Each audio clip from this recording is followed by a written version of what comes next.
हरे कृष्णा। आप सभी का गीता क्लास में बहुत बहुत स्वागत है। ओम अज्ञानतिमिरन्धस्य ज्ञानञ्जनशलाकया चक्षुर्विनितं येन तस्मै श्रीगुरुवे नमः। गुरुवे गौरचन्द्राय राधिकायै तदालये कृष्णाय कृष्णभक्ताय तद्भक्ताय नमो नमः। नमो विष्णुपादाय कृष्णपृष्ठाय भूतले श्रीमद्भक्तिवेदान्त नारायणीति नामिने श्रीकृष्णलीला कथने सुताक्षं औदार्य माधुर्य गुणलेक्षुक्तं वरं वरेण्यं पुरुषं महन्तं नारायणं तं शिरसा नमामि। चैतन्यमनुभीष्टं स्थापितं येन भूतले स्वयं रूप कदा मह्यं ददाति स्वपदान्तिकम् आजानुलम्बितभुजो कनकावदातु सङ्कीर्तनयति पितरो कमलायताक्ष विशम्भरो द्विजवरो युगधर्मपालो वन्दे जगत्प्रियकरो करुणावतारो। नमो महावदन्याय कृष्ण प्रेम प्रदायते कृष्णाय कृष्ण चैतन्य नाम्ने गौरपिषे नमः। हे कृष्ण करुणा सिंधो दीनबंधो जगत्पते गोपेशा गोपिका कांत राधा कांतो नमस्तुते। तत्कांचन गौरांगी राधे वृंदावनेश्वरी वृषभानुसुते देवी प्रणमामि हरिप्रिये।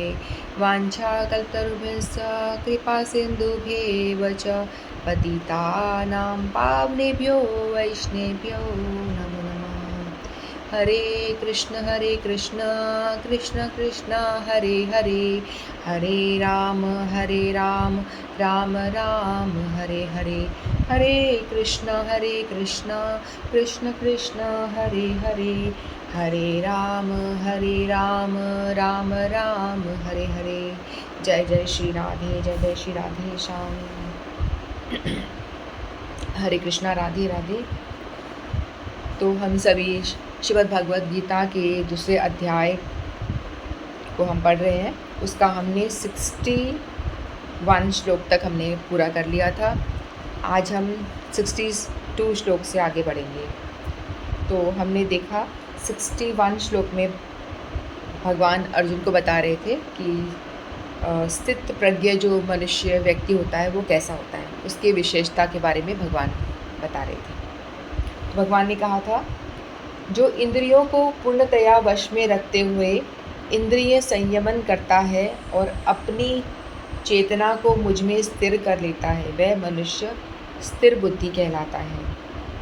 तो यहाँ भगवान ने बताया था कि कुछ लोग होते हैं जो कृत्रिम उपाय करते हैं, आर्टिफिशियल तरीके से अपने आप को कंट्रोल करने का प्रयास करते हैं।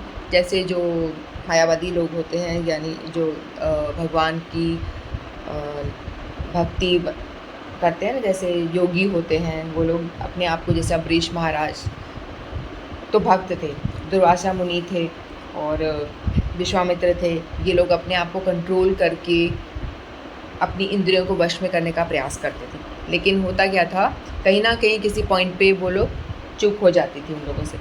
तो इस तरह से बहुत से लोग होते हैं जो अपने आप को इंद्रिय कंट्रोल करने का प्रयास करते हैं।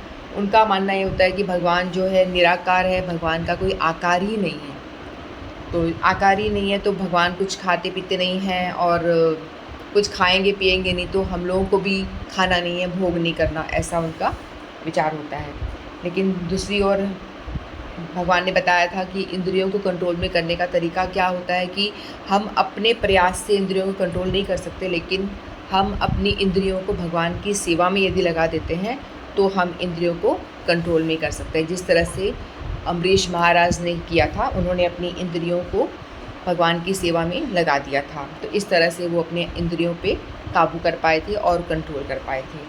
तो बताया था ना उन्होंने किस तरह से अपनी वाणी को भगवान की दिव्य लीलाओं की कथा बोलने में लगाना, हाथों को भगवान का मंदिर साफ करने में लगाना, और वाणी को भगवान के धाम की चर्चा करने में, भजन करने में, कीर्तन करने में लगाना, कानों को भगवान की लीलाओं के सुनने में लगाना, फिर हाथों से मंदिर को साफ करना, आँखों से भगवान के स्वरूप को देखना, और अपने शरीर को भक्त के शरीर का स्पर्श करने में लगाना।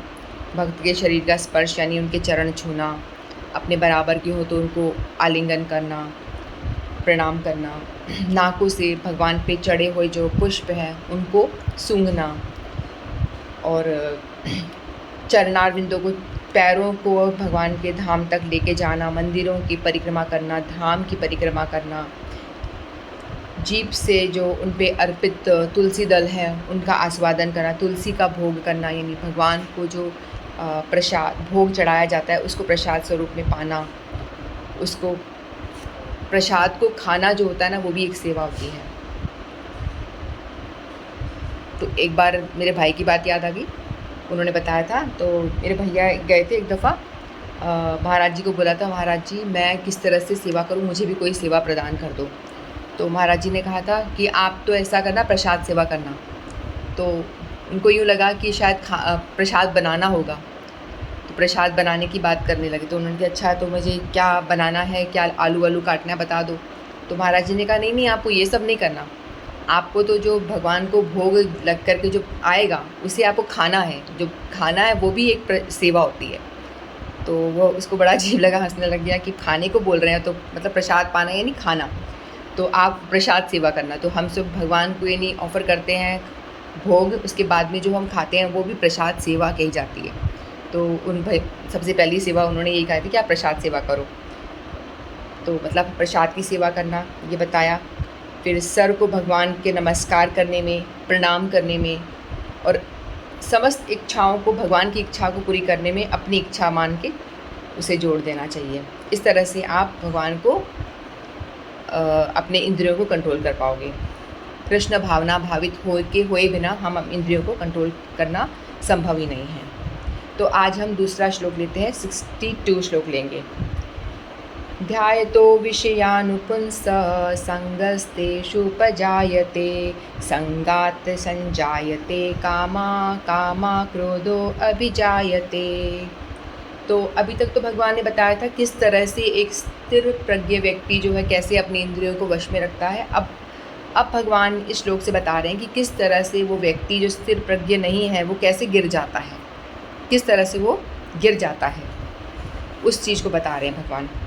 इंद्रिय विषयों का चिंतन करते हुए मनुष्य की उसमें आसक्ति उत्पन्न हो जाती है, और ऐसी आसक्ति से काम उत्पन्न होता है, और फिर काम से क्रोध प्रकट होता है। तो इसमें भगवान ने बताए हैं कि इस श्लोक में 4 प्रोसेस बताए हैं किस तरह से इंसान जो है गिरता है। इंद्रिय विषयों का चिंतन करते हुए, मतलब सबसे पहले हमको कोई इंद्रिय भोग नज़र आता है, यदि हमने उनको देखा और देख करके अपनी दृष्टि वहाँ से हटा दी तो ठीक है, तो हम नहीं गिरेंगे। लेकिन यदि हमने इंद्रिय भोग, कोई भी इंद्रिय भोग, कोई भी किसी भी तरह, इंद्रिय भोग बहुत तरह के होते हैं, यदि हमने उस पर दृष्टि लगा करके हटा दी तो ठीक है, लेकिन हटाई नहीं और हटाने की नहीं, उसके बाद में हम उसके ऊपर कंटेम्पलेशन करते हैं, यानी उसके ऊपर चिंतन करना शुरू कर देते हैं, बार बार यदि उसके विषय में सोचना शुरू कर देते हैं, यहाँ से गड़बड़ शुरू हो जाती है। आपने देखा हमारी इंद्रियां हैं लेकिन वो इधर उधर भटकती हैं, भटकने के बाद उस पर हमें चिंतन नहीं करना चाहिए, कंटेम्पलेशन नहीं करना चाहिए, यानी बार बार उसके विषय में सोचेंगे। सोचने से क्या होगा, उसको भोगने की इच्छा हो जाएगी, आसक्ति हो जाएगी, अटैचमेंट हो जाएगा हमारा उससे। फिर जैसे अटैचमेंट होगा तो फिर क्या होगा, उससे डिज़ायर हो जाएगी कि उस भोग को हम भोगें, उसका हमें लस्ट उत्पन्न हो जाएगा, काम उत्पन्न हो जाएगा कि जो हमने देखा है, जो भी विषय वस्तु इंद्रिय भोग जो हमने देखा है उसको हम उसके विषय में बार बार सोचेंगे तो हमें उसके प्रति काम उत्पन्न हो जाएगा कि हमें उसको भोगना है। फिर दूसरी बात ये होती है कि यदि आपको उसके विषय में भोगने की इच्छा उत्पन्न हो गई तो 2 बातें हो सकती है, या तो आप उसको भोगोगे या आपको वो भोगने को ना मिले, या तो आप उसको भोग पाएंगे या नहीं भोग पाएंगे। यदि आपको वो भोगने के लिए वो वस्तु मिल जाती है तो आपका उसमें और ज़्यादा लोभ हो जाएगा कि भाई हाँ, इसको भोगने से मुझे आनंद आया तो मैं उसको फिर से भोगूंगा, बार बार रिपीट करने का मन करेगा उसी चीज़ को। या तो आप उसकी जो भोगने की आसक्ति है वो और गाढ़, बहुत ही गहरी होती चली जाएगी, आप उसको बार बार भोगने का मन करेगा, या आपको वो भोग मिलेगा ही नहीं, आप सोचते रहेंगे ऐसा भोग मुझे मिले मिले मिले और आपको नहीं मिल रहा है, तो होगा क्या उससे आपको फिर क्रोध आएगा, गुस्सा आएगा कि मैं इतना भोगना चाहता हूँ इस विषय को, लेकिन मुझे मिल नहीं रहा। तो उस आपको, चाहे कुछ जॉब हो सकती है या कुछ भी व्यक्ति विशेष हो सकता है या कोई वस्तु विशेष कुछ भी हो सकता है, तो आप उसके विषय में सोचेंगे, आपको वो नहीं मिलेगा तो आपको फिर आएगा क्रोध होगा। सबसे पहले होता है कंटेम्पलेशन, चिंतन करता है व्यक्ति भोग को देख करके, फिर उससे आसक्ति हो जाती है, अटैचमेंट होता है, फिर उसके बाद में लस्ट उत्पन्न हो जाता है, काम भोग की वासना की मुझे ये चाहिए। अगर मिलता है तो आप बार बार भोगने का प्रयास करेंगे, नहीं मिलता है तो आपको गुस्सा आएगा, तो आप धीरे धीरे क्या होगा, उससे गिरते जाएंगे। तो इस श्लोक में भगवान ने यही बताया है कि इस भौतिक जगत में हर एक प्राणी इंद्रिय विषयों के अधीन है, यहाँ तक कि ब्रह्मा शिव जी भी हैं। इस संसार के जंजाल से निकलने का एकमात्र उपाय है कृष्ण भावना भावित होना, क्योंकि हम सभी लोग गौदास है। हमने चर्चा की थी ना, गौदास और गोस्वामी।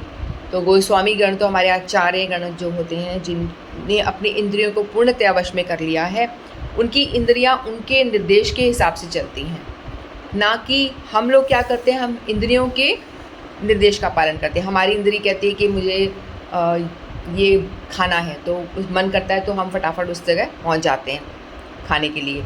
हमारी इंद्री हम कहती है अभी घूमने जाना है, तो हम लोग फटाफट तैयार होकर के घूमने निकल जाते हैं। हमारी इंद्रिय कहती है कि कुछ, जो भी हमारी इंद्री कहती है, हम उसको फटाफट एक सेवक की तरह पालन करते हैं। इंद्रियों के हम दास, गौ यानी इंद्रियां, हम सभी गौदास हैं, इंद्रियों के पूरी तरह से दास हैं। तो यदि कोई व्यक्ति कृष्ण भावना भावित होता है, तभी वो इंद्रियों को जीत पाता है, तभी वो अपनी इंद्रियों को कंट्रोल कर पाता है। तो आज जैसे एक एग्जांपल देती हूँ, एक व्यक्ति है लैपटॉप पे काम कर रहा है, ठीक है, काम कर रहा है, उसको ऑफिस का वर्क, आज जैसे वर्क फ्रॉम होम होता था ना, घर से बैठ के भी काम कर सकते हैं, तो काम कर रहा है, अपने लैपटॉप बैठे काम कर रहा है। वहीं से दूर से उसका कोई दोस्त उसको दिखाता है कि देखो ये आइसक्रीम है, लास्ट पीस बचा है, लास्ट का बचा हुआ है, और ये मैं आपके लिए रख देता हूँ, आप आ रहे हो ना, जल्दी से आ जाओ, इसे खाना है तो आपको। तो वो व्यक्ति है, वो सोचता है कि मैं अभी तो जा नहीं सकता क्योंकि ऑफिस का वर्क चल रहा है, तो वो जल्दी जल्दी काम करने में लग जाता है, लेकिन उसके दिमाग में चिंतन चल रहा है कि वो जो आइसक्रीम का कप है ना, वो मुझे खाना है। बार बार उसका ध्यान कप की तरफ जा रहा है, जो उसके दोस्त ने दूर से दिखाया कि ये आप कप है आइसक्रीम का, आप इसको खाएंगे, आइसक्रीम पेस्ट्री जो भी है, आप इसे, आपके लिए मैं लास्ट पीस रख देता हूँ। तो आप बार बार उसका चिंतन करते रहेंगे। फिर जैसे जल्दी से काम आप निपटा के फिर आप जाते हैं दौड़ के, फिर आप कहते हैं लाओ मेरा आइसक्रीम का कप, मुझे खाना है। अब वो दोस्त कहता है अरे मुझे तो लगा कि तुम काम में व्यस्त हो, तुम तो खाओगे नहीं, मैंने तो खा लिया वो, अब क्या होगा तुम्हारा हाल सोचो। हम सब सोच सकते हैं। अब इस परिस्थिति में आएगा हमें गुस्सा, मैं कब से सोच रहा हूँ कि मुझे ये खाना है, सोच रही हूँ मुझे ये खाना है, और तुमने ये खा लिया, ऐसा कैसे कर दिया। तो हमें कितना गुस्सा आएगा, यानी हमारी इच्छा की जब भी पूर्ति नहीं होती तो हमें बहुत तेज़ गुस्सा आता है।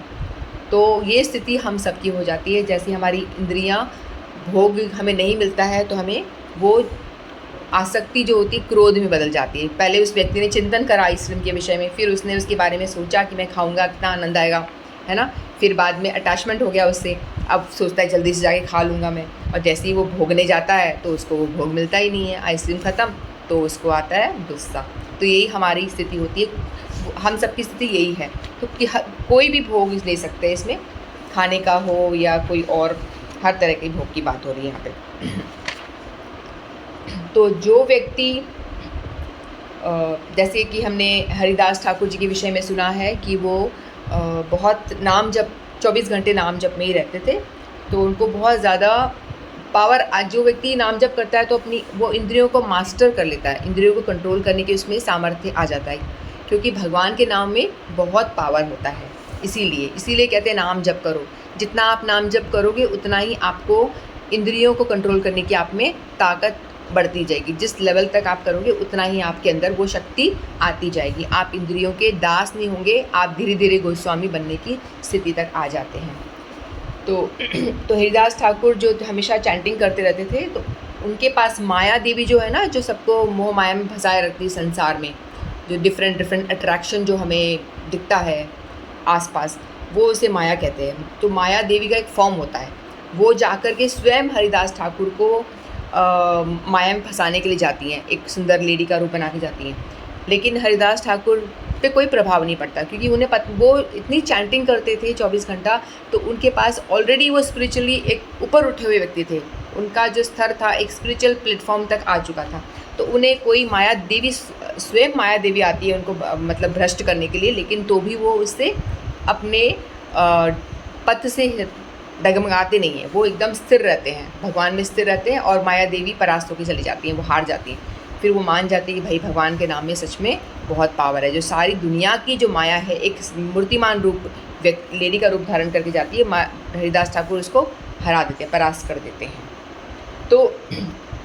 तो ये कहने का मतलब ये है, जो हमने यमुनाचार्य जी के बारे में भी कहा था, जो स्त्री भोग के बारे में सोचते थे, जब कृष्ण उनको थू करने लगते थे, बोलते थे छी कितना गंदा है, मतलब इस तरह से जो व्यक्ति कृष्ण भावनामृत में लीन हो जाता है, उनके लिए सारे भोग बिल्कुल शून्य, ज़ीरो हो जाते हैं। जो कृष्ण भावना भयभीत नहीं है, वह कृत्रिम दमन के द्वारा अपनी इंद्रियों को वश में करने का कितना ही शक्तिशाली क्यों ना हो, अब सोचे कि मैं योग तप करके अपनी इंद्रियों को वश में कर लूँगा, तो इससे वो कर भी लेता है, काफ़ी हद तक अपने इंद्रियों को वश में कर भी लेता है, अंत में अवश्य असफल होगा, क्योंकि विषय भोग का रंच मात्र विचार भी उसे इंद्रिय तृप्ति के लिए उत्तेजित कर देगा।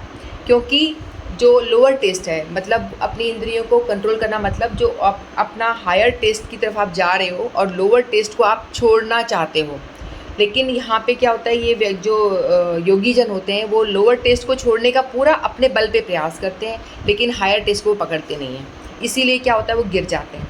क्योंकि हम लोग सोचते हैं कि हम बुरी आदतों को छोड़ने का प्रयास करते हैं, मुझे जैसे एग्जांपल कि मुझे कोई व्यक्ति दारू पीता है, सोचता है मुझे दारू नहीं पीना है, मैं बिल्कुल नहीं पीऊँगा, मैं सिगरेट बिल्कुल नहीं पीऊँगा, अपने आप को कंट्रोल करता है, काफ़ी दिन तक कंट्रोल करता है, लेकिन उसके कॉन्शियस में ये, उसके चित्त में ये बात, जो उस दारू पीने का या सिगरेट पीने का, जो भी भोग करने का उसके अंदर जो आसक्ति है, वो उसके चित्त में ऑलरेडी विराजमान है। उसको पता है कि ये भोगने से, पीने से कितना मज़ा आता है, कितना आनंद आता है, उसके अंदर वो लो टेस्ट का पूरा उसने भुगता हुआ है, उस पूरी इम्प्रेशन उसके अंदर है, क्योंकि उसने भोगा हुआ है, वो उसी चीज़ में लिप्त था हमेशा से, तो वो अच्छी तरह जानता है कि लोअर टेस्ट का आनंद बड़ा अच्छा था, लेकिन वो बुरी बात है, इसलिए मुझे छोड़ना है। तो अपना बलबूते प्रयास कर रहा है तो नहीं हो पाएगा। तो इसीलिए, क्योंकि लोअर टेस्ट का इम्प्रेशन सबके अंदर है, यदि आपको लोअर इम्प्रेशन को छोड़ना है, जो गंदा जो आप टेस्ट छोड़ना चाह रहे हो, तो इसके लिए आपको चाहिए कि आप उस भोग का इम्प्रेशन को हटाना चाहते हो, तो आप हायर टेस्ट की तरफ जुड़ जाओ। जैसे ही आप हायर टेस्ट को अपनाते हो, तो आपका जो नीचे वाला टेस्ट है, जो नीचे वाली जो भोग वृत्ति है, अपने आप ख़त्म हो जाएगी। जैसे हरिदास ठाकुर की तो थी ही नहीं, क्योंकि वो हमेशा हायर टेस्ट में थे। तो इस कहने का मतलब ये है कि अपनी सारी इंद्रियों को भगवान से जोड़ दो, तभी हम गिरने से बचेंगे। देखो ये बात है कि कोई अपनी इंद्रियों को, यदि घोड़े हैं उनको आप काम में लगा दो, नहीं तो इधर उधर चीज़ों को डिस्ट्रॉय कर देंगे। या तो उनको अच्छे से बांध दो, बांध करके जहाँ लगाम लगा दो और जहाँ लेके जाना है उसको लेके जाओ तरीके से, या आप उसको खुला छोड़ दो। खुला छोड़ोगे तो वो कुछ भी इधर उधर दौड़ के कुछ भी डिस्ट्रॉय कर देंगे, चीज़ें तोड़ फोड़ कर देंगे। तो उसी तरह से हमारी इंद्रियों को हमें लगाम लगा के रखना चाहिए। ये घोड़ों की तरह है, वो दौड़ती रहती है इधर उधर, तो इनको हमें वश में करना पड़ेगा, और नहीं करेंगे तो ये इधर उधर दौड़ेगी, है ना। इसको कंट्रोल करना वश में है ही नहीं। तो इसीलिए इंद्रियों को यदि हमें कंट्रोल में करना है, तो उनको हमें राइट डायरेक्शन में काम में लगा दो इनको। जैसे हमने बार बार चर्चा कर रहे हैं हम, क्योंकि यही करना है हमको, इसीलिए हम ये भगवद गीता सीख रहे हैं। मेन उद्देश्य हमारा यही है कि इंद्रियों को वश में करना, तो और भगवत भक्ति में लगाना। तो हमारी आंखें जो इधर उधर दृश्य देख रही हैं, सुंदर लड़कियां देख रही हैं, सुंदर भोग देख रही हैं, अच्छा खाना देख रही हैं, तो वो सब को हटा करके हमें भगवान को देखना है। भगवान के विग्रह सुंदर रूप को देखने में लगा दो, है ना। हाथों को भगवान का मंदिर साफ करने में लगा दो, प्रसाद बनाने में लगा दो, मुंह को प्रसाद सेवा यानी भोग जो भगवान का है वो प्रसाद के रूप में खाने में लगा दो, पैरों को मंदिर, मतलब इंद्रियों को खुला मत छोड़ो, उनको पूरी तरह से हर एक इंद्रिय को काम में लगा दो। हमारी 5 होती हैं ज्ञानेंद्रियाँ और 5 कर्मेंद्रियाँ होती हैं, सभी को, और एक मन होता है, सबको उठा के हमें भगवान की सेवा में लगा देना चाहिए। जिस तरह से बता रही हूँ मैं, है ना। आँखों से दृश्य देखना, कानों से भगवान का कीर्तन सुनना, मुंह से कीर्तन करना, है ना। तो ये सारी पैरों को, ये पैर भी हमारी कर्मेंद्रिय, हाथ पैर कर्मेंद्रियाँ हैं। वाणी हमारी, ये भी कर्मेंद्रिय है, जो हम बोल रहे हैं, तो इससे हम अपने सारी भगवान की सेवा में लगाते हैं, तो हमारी इंद्रियों को मौका ही नहीं मिलेगा इधर उधर भागने का, वो ऑलरेडी कंट्रोल में रहेंगी। तो ये सबसे अच्छा तरीका है इंद्रियों को कंट्रोल करने का। इसके अलावा कोई भी उपाय नहीं है। जब तक आप कृष्ण भावना भावित नहीं होते हो तो कोई चांस ही नहीं है कि आप इंद्रियों को कंट्रोल कर सको। भगवान ने बोला है चांस ही नहीं है, इसलिए आपको ये करना पड़ेगा यदि आपको इंद्रियों को वश में करना है तो।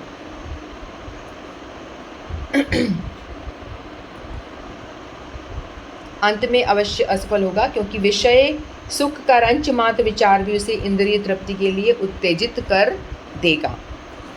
तो यही बात है। अब नेक्स्ट हम श्लोक लेते हैं 63। क्रोधा भवति सम्मोहा, सम्मोहा स्मृति विभ्रमः, स्मृति भ्रंताश्च बुद्धिनाशो, बुद्धिनाशात् प्रणश्यति। तो अब भगवान बता रहे हैं जो 4 स्थिति हो चुकी थी, कंटेम्पलेशन किया, चिंतन किया, फिर आसक्ति जुड़ी, फिर काम भावना उत्पन्न हुई, फिर गुस्सा आ गया। अब गुस्सा आने के बाद में क्या होता है, उसके बाद में इंसान और ज़्यादा उसकी बुद्धि जो होती है डिल्यूजन में हो जाती है। डिल्यूजन यानी उसको समझ में नहीं आता क्या करूँ, वो एकदम गुस्से में है। गुस्से में क्या होता है, इंसान की बुद्धि का नाश हो जाता है, कुछ भी डिसीजन लेने में वो असमर्थ होता है, कुछ भी सही बुरे का उसे पता नहीं चलता। तो नेक्स्ट स्टेज आता है उसका, उसे बहुत तेज गुस्सा आ रहा है, उसको समझ में नहीं आ रहा क्या उचित है क्या गलत है, क्या धर्म है क्या अधर्म है, क्या करना चाहिए मुझे क्या नहीं करना चाहिए, कैसे सारी बातें जो उसकी बुद्धि जो होती है ना उसके ऊपर ढक जाती है, माया ढक देती है, उसको कुछ पल्ले नहीं पड़ता क्या करें। तो वो सारे रॉन्ग डिसीजन लेना शुरू कर देता है गुस्से में आने के बाद में। फिर क्या करता है, उसकी मेमोरी लॉस्ट हो जाती है, स्मृति विभ्रम हो जाता है, उसकी स्मृति जो होती है लॉस्ट हो जाती है। पहले भी उसने कोई गलत काम किए होंगे तो उसका इम्प्रेशन, उसको रिज़ल्ट पता होता है कि भाई ये गलत काम करते तो उनका इसका रिज़ल्ट गलत होता है, कई दफ़ा करा है, उसको पता है उस चीज़ के बारे में। लेकिन सारी जो अच्छाई है उसका नाश हो जाता है, वो सब भूल जाता है कि मैंने गलत किया था तो अब मुझे दोबारा नहीं करना चाहिए, पहले भी मैं भुगत चुका हूँ, सब भूल जाता है वो। उसकी स्मृति जो होती है बिल्कुल लॉस्ट हो जाती है, बीवर्ल्डर्ड हो जाती है, बिल्कुल समझ में नहीं आता। फिर इससे क्या होता है, उसकी बुद्धि नाश होती है, बुद्धि नाश हो तो इंटेलिजेंस जो सोचने समझने की शक्ति है उसका वो नष्ट हो जाती है, बिल्कुल ख़त्म हो जाती है। उसमें समझ में नहीं आता क्या करना है क्या नहीं करना है, सही गलत का फ़ैसला करने में असमर्थ हो जाता है। फिर वो बस पूरी तरह से उसको ये लगता है कि मुझे तो ये काम करना है, जो भी उसने सोचा होता है, जिसके चीज़ के प्रति वो आसक्त हो रहा होता है, जो वो पाना चाहता है, उसके पीछे वो आसक्ति उसकी इतनी तेज़ बढ़ जाती है कि उसे चाहिए ही चाहिए, चाहे जो हो, मुझे तो मेरा, यदि मुझे पैसा चाहिए तो वो चाहिए, जो भी उसकी है आसक्ति जिस चीज़ में भी, उसके लिए वो बुरी तरह से मूर्खों की तरह पागल हो जाता है और उसको वो चाहिए होता है। फिर उसके बाद में क्या होता है, वो एनी हाउ बाय हुक और क्रुक कैसे भी सही या गलत तरीके से वो चीज़ को पाना चाहेगा, करना चाहेगा, उस आसक्ति में फंसेगा और उसका क्या होगा, फॉल डाउन हो जाएगा और वो गिर जाएगा। फिर वो अंधकूप में गिरता चला जाएगा, उसको निकल पाना फिर बहुत मुश्किल है, फिर वो नरक का भोगी करेगा। तो इसीलिए ये होता है कि यदि आपने सबसे पहले तो अपनी दृष्टि जहाँ पड़ती है जिस भोग पे, वहीं की वहीं आप समझ लो कि भाई हाँ गलत है, मुझे ये चीज़ से दूर रहना है, नहीं रॉन्ग है, यू टर्न मार लो आप। जितनी ऊपर आप स्टेज पे रहोगे, जैसे 8 स्टेजेस मैंने बताई ना, 8 स्टेज एक के बाद एक धंसते धंसते चले जा रहे हो कीचड़ के अंदर। यदि आप जितने ऊपर में आप समझ जाओगे चीज़ों को कि नहीं मुझे ये नहीं करना है, तो आप वहीं समझ लो, अपने आप को संभाल लोगे तो बहुत अच्छी बात है, तो आप वापस मुड़ सकते हो। लेकिन आप जितने नीचे स्टेप्स बढ़ते जाएंगे, आपके नीचे आप बढ़ते जाओगे, आप उस कीचड़ में धंसते हुए चले जाओगे, फिर आपका निकल पाना वहाँ से बहुत डिफ़िकल्ट हो जाएगा। तो जितना हो सके, अगर हमें लगता है कि हम कोई गलत काम में उतर रहे हैं या करने की हमारे अंदर ऐसी कोई सोच आ रही है, चिंतन चल रहा है, तो उसको जितना जल्दी हो सके उसको ख़त्म कर देना चाहिए। नहीं तो एक बार धंसे तो फिर उसमें फंस जाओगे, फिर निकल नहीं पाओगे और बुद्धि का नाश हो जाएगा। तो ये वाली श्लोक हमें ये बता रहा है। तो भगवान ऐसा बता रहे हैं कि किस तरह से इंसान का नाश हो जाता है।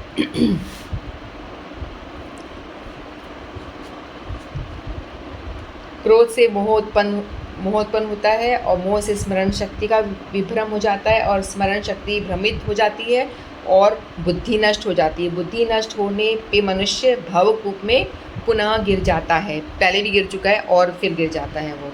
तो कृष्ण भावनावत के विकास से मनुष्य जान सकता है कि प्रत्येक वस्तु का उपयोग भगवान की सेवा के लिए किया जा सकता है। जो भी हमारे पास चीज़ है सबको हमें भगवान की सेवा में लगा देना चाहिए। जो कृष्ण भावनावती ज्ञान से रहित है, जिसको पता ही नहीं है इस बारे में, वो कृत्रिम ढंग से अपने आप को कंट्रोल करने का प्रयास करता है, अपनी इंद्रियों को। उसको पता तो होता है ये अच्छा है बुरा है, लेकिन वो कर नहीं पाता क्योंकि उसके पास वो मेडिसिन नहीं है कि जिससे वो उसको ओवरकम कर पाए, क्योंकि वो भगवान की भक्ति से जुड़ा हुआ नहीं है। तो वो निराकार वाली बात बताई मैंने, जो वो बोले भगवान खाएंगे ही नहीं तो हमें क्या भोग लगाना है।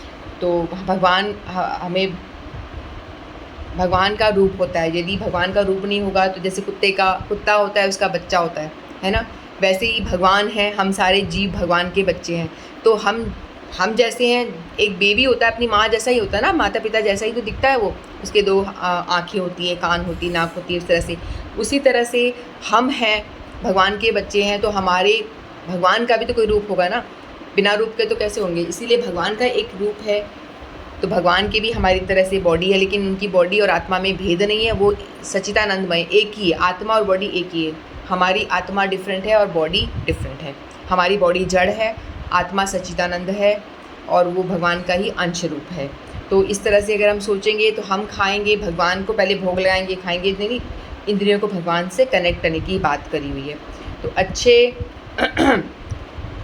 अनुसार भगवान निराकार होने के कारण भोजन नहीं कर सकते, अतः वह अच्छे खाद्यों से बचते हैं। वो सोचते हैं हमें नहीं खाना, जो लोग निराकार को फॉलो करते हैं, यानी भगवान के रूप को नहीं मानते हैं।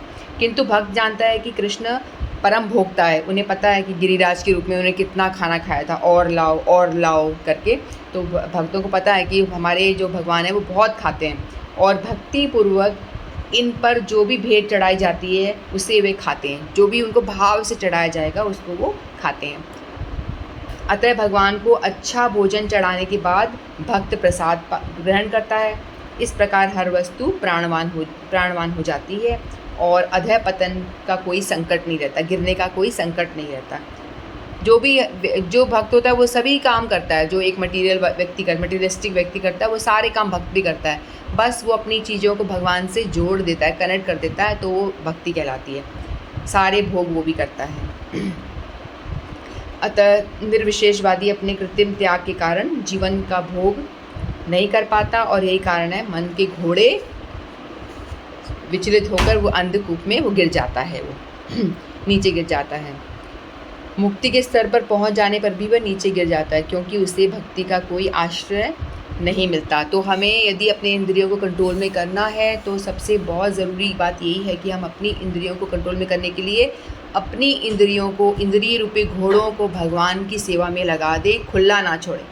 यदि कोई भी इंद्री खुला रहेगी तो वो उल्टी जगह ही भागेगी। आँखों को यानी भगवान के दर्शन में नहीं लगाया तो वो कुछ और ही दर्शन करेगी और वो गिराएगी।